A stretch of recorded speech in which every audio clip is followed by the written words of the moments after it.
नमस्कार दोस्तों, स्वागत है आपका हमारे YouTube चैनल पर। आज हम बात करेंगे एक ऐसी ऐतिहासिक उपलब्धि की जिसने हर भारतीय का सीना गर्व से चौड़ा कर दिया है। जी हाँ, भारत ने जापान को पीछे छोड़कर दुनिया की चौथी सबसे बड़ी अर्थव्यवस्था बनने का गौरव हासिल कर लिया है। लेकिन ये सिर्फ एक आंकड़ा नहीं है, इसके पीछे छुपी है एक लंबी कहानी, संघर्ष और भारत की बेहतरीन रणनीति। तो चलिए जानते हैं इस ऐतिहासिक मोड़ के हर पहलू को विस्तार से। पॉइंट 1, जीडीपी क्या है और क्यों है ये मायने रखती हैं। सबसे पहले समझते हैं जीडीपी क्या होती है। जीडीपी यानी ग्रॉस डोमेस्टिक प्रोडक्ट, किसी भी देश में एक साल में पैदा होने वाली सभी वस्तुओं और सेवाओं का कुल मूल्य। ये किसी देश की आर्थिक सेहत का सबसे बड़ा पैमाना है। जितनी ज्यादा जीडीपी उतनी ही मजबूत अर्थव्यवस्था और उतना ही ज्यादा वैश्विक प्रभाव। पॉइंट 2, भारत और जापान की अर्थव्यवस्था का इतिहास। अब थोड़ा पीछे चलते हैं। कुछ दशक पहले तक जापान एशिया की सबसे बड़ी और दुनिया की तीसरी सबसे बड़ी अर्थव्यवस्था थी।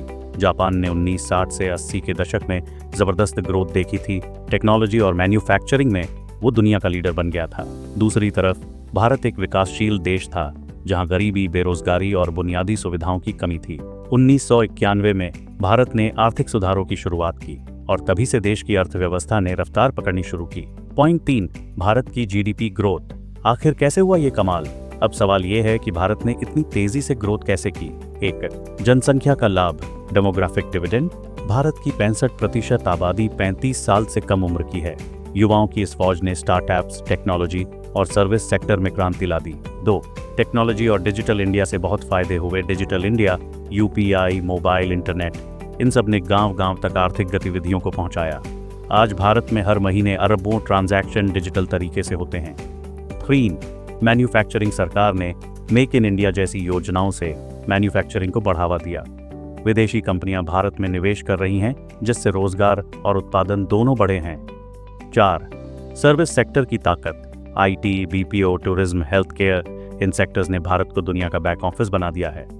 5, reforms on policy support, GST, banking reforms, infrastructure में निवेश, इन सब ने बिजनेस करना आसान बनाया। पॉइंट 4, जापान की अर्थव्यवस्था में क्या रही चुनौतियां। अब जानते हैं कि जापान क्यों पीछे रह गया। जनसंख्या में गिरावट। जापान की आबादी बूढ़ी हो रही है, युवाओं की संख्या कम है। लो ग्रोथ रेट। पिछले कई सालों से जापान की जीडीपी ग्रोथ 1% से भी कम रही है। डिफ्लेशन। वहां कीमतें बढ़ने की बजाय घटती रही, जिससे आर्थिक गतिविधियां धीमी पड़ी। प्राकृतिक आपदाएं, भूकंप, सुनामी जैसी आपदाओं ने भी आर्थिक विकास को प्रभावित किया। पॉइंट 5, आईएमएफ और वर्ल्ड बैंक की रिपोर्ट्स क्या कहती हैं। IMF और वर्ल्ड बैंक के ताज़ा आंकड़ों के मुताबिक 2025 में भारत की जीडीपी 4.19 ट्रिलियन डॉलर तक पहुंच गई है, जबकि जापान की जीडीपी 4.18 ट्रिलियन डॉलर पर है। यानी अब भारत दुनिया की चौथी सबसे बड़ी अर्थव्यवस्था है। पॉइंट 6, भारत के लिए क्या है इसका मतलब। वैश्विक मंच पर बढ़ा दबदबा। अब भारत की बातें G20, WTO और UN जैसे मंचों पर और ज्यादा सुनी जाएंगी। निवेश के नए मौके। विदेशी कंपनियां भारत में निवेश को प्राथमिकता देंगी। रोजगार और विकास। नई इंडस्ट्रीज, स्टार्टअप्स और इंफ्रास्ट्रक्चर प्रोजेक्ट से लाखों नौकरियां पैदा होंगी। गरीबी और असमानता से लड़ाई। आर्थिक विकास का फायदा समाज के हर वर्ग तक पहुंचाने की चुनौती भी है। पॉइंट 7, भारत की 4 ट्रिलियन डॉलर अर्थव्यवस्था तक पहुंचने का ऐतिहासिक सफर। दोस्तों, आज भारत 4 ट्रिलियन डॉलर की अर्थव्यवस्था बन गया है। लेकिन क्या आपको पता है कि इस मुकाम तक पहुंचने में किस सरकार का कितना योगदान रहा? आइए इस ऐतिहासिक सफर को भी समझते हैं। आजादी के बाद भारत को 1 ट्रिलियन डॉलर की अर्थव्यवस्था बनने में 60 साल लगे। इसमें करीब 17 साल पंडित जवाहरलाल नेहरू के, 16 साल इंदिरा गांधी के और 5 साल राजीव गांधी के प्रधानमंत्री कार्यकाल शामिल हैं। लेकिन इन सभी वर्षों में भारत की अर्थव्यवस्था 1 ट्रिलियन डॉलर तक भी नहीं पहुंच पाई थी। 2007 भारत पहली बार 1 ट्रिलियन डॉलर की अर्थव्यवस्था बना। 1 से 2 ट्रिलियन डॉलर। इसके बाद 1 से 2 ट्रिलियन डॉलर बनने में 7 साल लगे।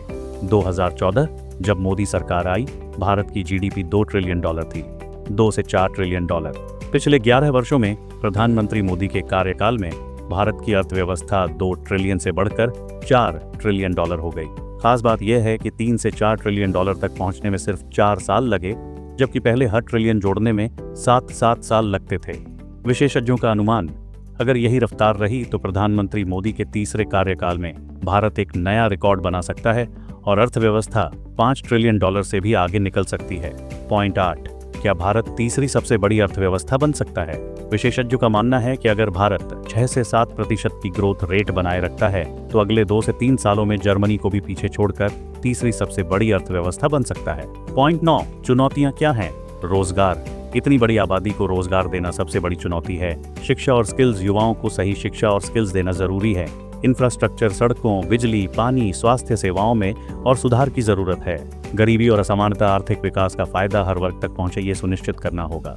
दोस्तों, ये उपलब्धि सिर्फ एक आंकड़ा नहीं बल्कि भारत की मेहनत, युवाओं की ताकत और सही नीतियों का नतीजा है।